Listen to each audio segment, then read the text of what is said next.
Melt the butter in a big pan. Add all the ingredients in the pan together with the butter except for the port wine and mix very well.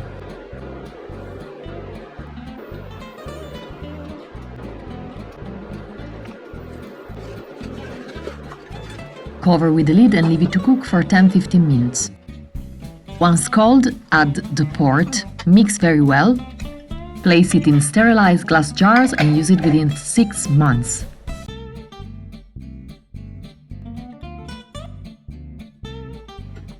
In a bowl, add flour, salt, coconut oil and sugar, mix until crumbly and then add step by step the ice cold water until you get a dough.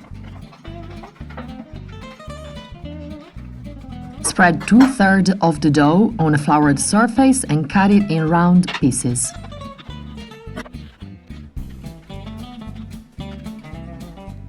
Place the bases in a mince pie tin.